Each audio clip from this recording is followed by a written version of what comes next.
Por que o sistema religioso não aborda abertamente esse tema?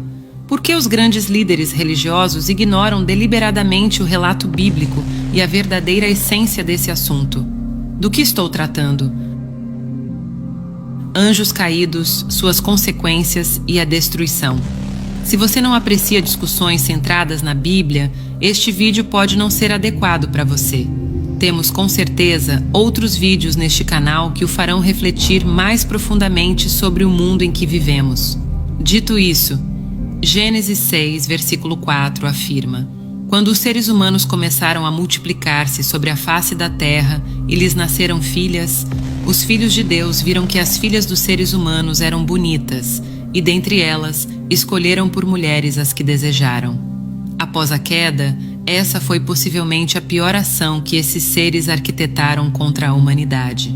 Este versículo relata algo literal, mas existem vários outros versículos que descrevem a interação de anjos da parte de Deus com homens e mulheres, registrando, por exemplo, sua alimentação em várias ocasiões e várias ações de cunho humano executadas por eles. Essa ação descrita no livro de Gênesis é conhecida no meio acadêmico e científico como miscigenação, um processo de mistura de raças. Se esses anjos podiam se alimentar ao assumir forma humana, isso sugere que os corpos que tomavam nesta dimensão eram perfeitos e totalmente funcionais. A relação sexual não seria uma exceção, mas sim parte do plano original.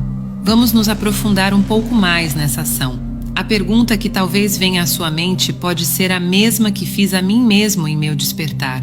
Por que tomaram essa decisão? O que os motivou a se relacionar com as mulheres, casando-se com elas e gerando filhos por meio desse relacionamento? A resposta mais plausível que encontrei em meus estudos foi vingança, não somente no ambiente espiritual, mas em todas as existências imagináveis. A criatura jamais superará seu Criador. O anjo rebelde, ao ser sentenciado pelo Criador, arquitetou um plano macabro e extremamente maligno. Se não posso contra ele, posso atingir quem ele mais ama. Provavelmente, ali se deu início a uma escalada de vingança sem precedentes contra a humanidade, perdurando até os dias atuais.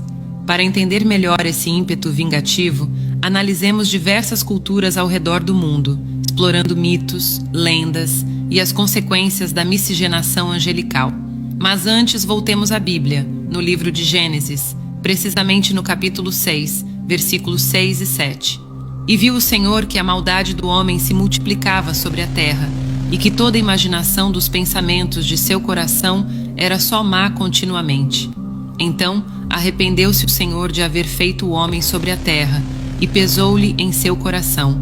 E disse o Senhor: Destruirei de sobre a face da terra o homem que criei, desde o homem até ao animal, até ao réptil e até à ave dos céus, porque me arrependo de os haver feito. Ao ler esses versículos, surgem mais perguntas. Se a maldade estava nas ações do homem, por que destruir também animais, répteis e aves? A resposta pode estar em culturas passadas, como exemplificado por criaturas míticas como os centauros, criaturas da mitologia grega com corpo humano da cintura para cima e corpo de cavalo da cintura para baixo. A lista é enorme, posso citar, por exemplo, sátiros, pãs, arpias, homens-lobo, kitsune, quimeras, unicórnios, grifos, dragões e anzu, ou Hindu-Bud. Essa miscigenação aparentemente afetou tudo e todos, não se limitando apenas às mulheres, mas envolvendo animais e toda forma de vida. A mutação genética resultou em seres assustadores e bizarros em força, poder e tamanho, conhecidos como nefilins. Entende agora o motivo que possivelmente levou Deus a decidir destruir tudo e todos no passado? Que essa maldade não estava apenas no caráter, mas sim em toda a criação? Talvez você considere isso apenas lendas e mitos contados, correto? Vejamos as definições simples desses dois termos. Uma lenda é uma história tradicional que é passada oralmente de geração para geração, misturando elementos reais e imaginários, contando eventos do passado de maneira mítica e lendária.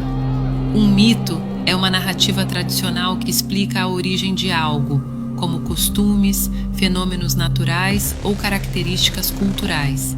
Muitas vezes envolvem deuses, heróis e eventos sobrenaturais, transmitindo valores e crenças de uma sociedade. Tanto mitos quanto lendas geralmente têm um ponto de partida em algum momento do passado, surgindo da necessidade de explicar, transmitir valores ou interpretar eventos importantes para uma comunidade. Estamos apenas começando nossa jornada rumo aos mistérios do passado da humanidade e aos acontecimentos que moldaram nossa história. Seguiremos na parte 2, onde abordaremos o dilúvio de Noé e tudo o que ocorreu durante e após esse evento, usado por Deus para retardar os planos de vingança, proporcionando à humanidade a oportunidade de retornar ao projeto original proposto pelo Criador e a nossa redenção por Cristo Jesus. Questionem tudo e até nosso próximo vídeo.